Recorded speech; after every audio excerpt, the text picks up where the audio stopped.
This is All India Radio. In the program Spotlight, now we bring you a discussion on Union Cabinet decisions. The participants are T.R. Ramachandran, political analyst, and Shishir Sinha, journalist.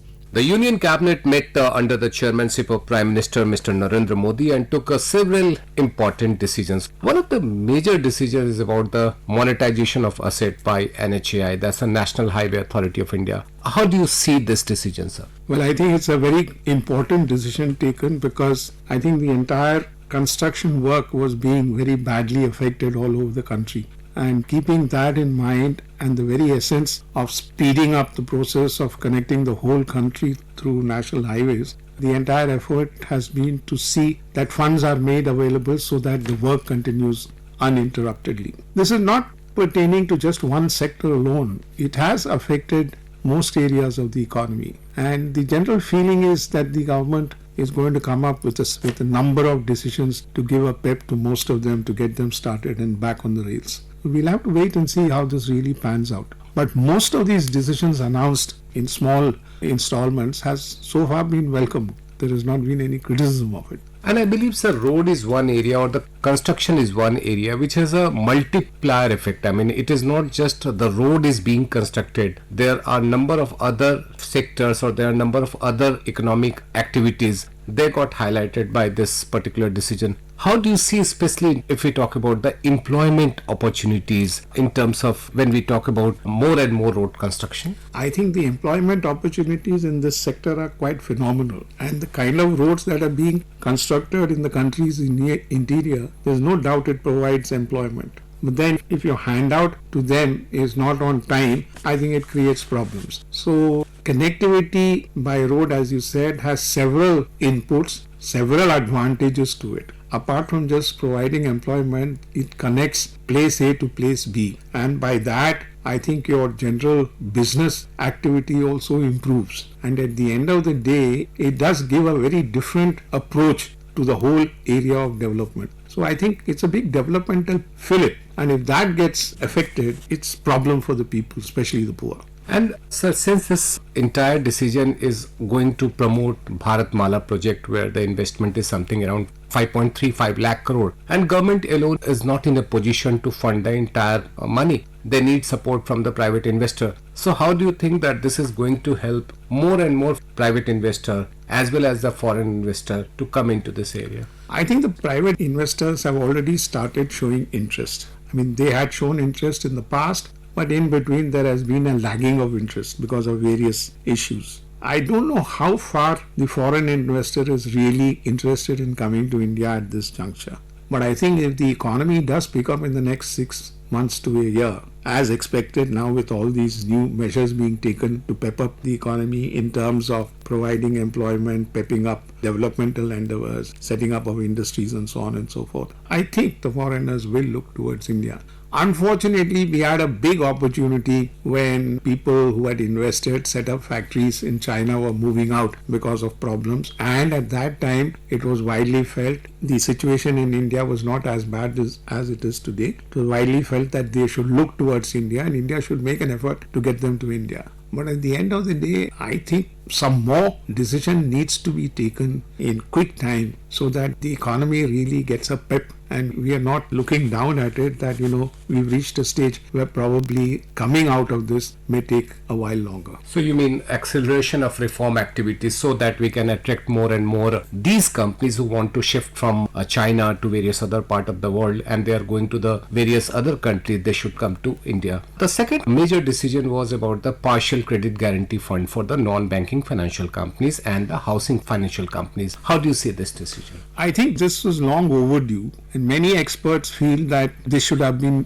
done much more. And they also say in the same breath that this is just the beginning. I think if they are doing this, then there are other decisions that they need to take quickly to give a fillip to the economy. Yes, I think what has happened at a time when the economy was looking down, hopefully this will give a fillip to the present system. And let's hope further decisions which are in the pipeline would also come in quick time so that it really helps the economy in concerted kind of way. So NBFCs are critical for boosting the consumption demand because whenever we talk about slowdown in economy, we need to to focus on investment as well as on the consumption demand, how to encourage both of them. And I believe that NBFC decision is going to certainly help the consumption demand to pick up. The other decision was about the amendment in the Aircraft Act 1934. What is the significance, and especially when the amount of penalty has been increased from rupees 10 lakh to 1 crore and all the agencies involved into air navigations have been included in this particular or have been brought under the ambit of this act? How this is going to change the concept of safety in the air travel? Well, I think there will be greater emphasis on this entire issue of safety. Of late, there have been an element of concern as far as air safety is concerned, more so with the Indian aviation industry. We have seen at least one major company just pack up overnight, and its repercussions have not been as severe as one expected it to be felt. Fortunately, the others in the airline business are doing reasonably well for themselves. So hopefully, I think with a greater effort in this entire area, we've had the Aircraft Act in 1934, and from 1934 to 2019, it hasn't even been looked at once. So this is long overdue, and I think very many more steps would be required to pep up this industry, and I hope the government will not waste time but move ahead in a very systematic and coordinated manner. So it's almost 85 years. I mean, some amendments has taken place, some amendments but very have taken negligible. place. Very negligible Very one. negligible. And safety and security, they are very, very important for the air traffic, because in aviation business, either it is 0 or 100. There is nothing called 30, 40, 20 or 10. There should be absolute 100 or 0. I agree with you 200%, but let's not forget that there is still some lingering doubts about a particular airline using a particular kind of engine fitted in an Airbus passenger aircraft, and at least in 2 instances this particular engine has led to a major crash where there were no survivors, and the DGCA, as the governing body about aviation, did ground the aircraft, some of these aircraft having this particular engine, Pratt Whitney, but somehow the airline has managed to get permission to fly them. Now again these problems are surfacing, but I only hope that the DGCA will be more firm and we don't have a disaster on our hands. Now coming to another decision which is about changing or making amendment in Insolvency and Bankruptcy Code, and there are 2 key provisions which have been brought under the amendment. One is about the ring fencing the liabilities of the new promoter, and the other one is about the home loan buyers. What is happening that just one buyer is going to the court and filing a dispute against the builder, and that disrupts the entire legal proceeding. Now the number has been fixed. It should be 100 or 10% of the total home loan buyers. So how these changes are going to make IBC more relevant in the present scenario? Listen, at least over the last 6 months, I have not seen any enthusiasm among people to really look at this sector. Liquidity is a big problem for most ordinary and middle class people, and I don't see them, at this point of time as being very enthusiastic in really looking at this sector, because they still think the sector, the way it was going at one point of time and this huge slump that has come into it, they don't find it very encouraging. So I think a lot more really needs to be done to really get this sector into a mode where there is greater enthusiasm in it. If you go to Bombay and some other states in this country, there are housing units which have been built 2-3 years ago, and there are absolutely no buyers. It is just lying idle. So how do you create interest, and how do you ensure that there is money in the people's pocket? Therefore, I think from what economists say, and he said money has to be generated in the hands of the people so that they can think of terms of investment. Right now, the situation is a hand-to-mouth existence, and in that situation, what are they really going to do about it? So I think housing is a very, very important sector. It's basic building infrastructure, being able to give an opportunity to people, to own their houses. So I think, yes, it's a very critical activity which boosts several other sectors of the economy. It is not just one standalone sector. In fact, the 2 decisions, one in the partial credit guarantee fund for NBFC and Housing Finance Company, and the second one changes in the IBC, they are really going to support the real estate sector in a bigger way. But do you really think this is the kind of a fillip they were expecting for long, as most experts are saying, and a lot more needs to be done? It can't be said that that's sufficient for everything. Absolutely. We need more and more steps, but the best thing is that something is happening. We already have a window for uncompleted project where the 70-80% projects have already been completed, and there is a fund mechanism for the last mile kind of completion kind of thing. Something is happening, but of course lot more needs to be done. At least something is happening, that is important. The other is related with the Delhi, that's the Delhi Metro. The funding pattern for the fourth phase has been changed. Now government will contribute more. How do you see this decision? This is one sector in Delhi where transportation has improved leaps and bounds compared to what it was a quarter of a century ago. And I must give them credit, even though Delhi Metro has been maintaining the time schedule, but there have been delays because of, call it red tape, call it what you will, in going ahead with various other sectors which they have drawn up.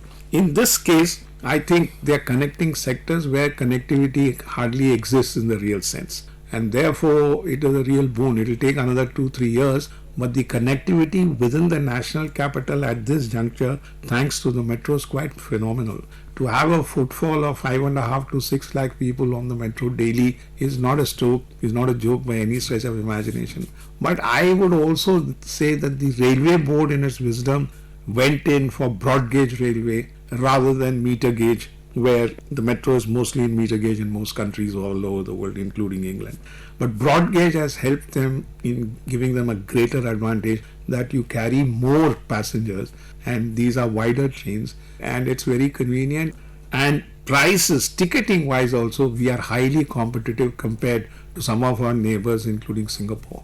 So I think, yes, it's a big step forward. The connectivity by itself has been quite phenomenal. Two more decisions, they are mostly in terms of memorandum kind of thing. One was with the Japan on the energy, and one with the Brazil, I believe, on the social security issue. How do you see these two decisions? I think with Brazil, India has agreements of this kind about social security with about 18 countries. And their own reasoning has been that this has been a great boon to the people who have gone there to work, and therefore they don't have a double deduction, which helps them to a great extent. In terms of actual numbers, they are not much. There are 4,700 in Brazil, Indians, and about 1,000 odd Brazilians in India. In ways, given the economy and other aspects, yes, paying double of what you would normally pay, I think this has come as a great net of help to them, and they don't find themselves at a disadvantage. I think this is a very good step in the right direction, and the government has said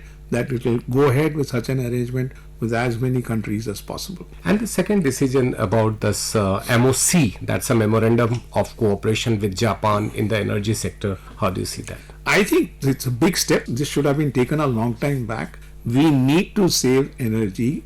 Our energy should be such that it is not polluting the environment. And I think the steps that they have taken, especially in the memorandum, which says the Japanese are going to cooperate with India in a manner to ensure that you have energy with less pollutants really, spoiling the general environment. I think it's a big achievement, and the Japanese are very good in this because their own networks in Japan are very fuel efficient. Thank you very much. Thank you very much. You were listening to a discussion on Union Cabinet decisions. The participants were T.R. Ramachandran, political analyst, and Shishir Sinha, journalist. This program was produced and presented by the News Services Division of All India Radio. This program is also available on our website newsonair.com. You can also follow us on the News on AIR app. You may email your opinion about this program at airnsdtalks@gmail.com.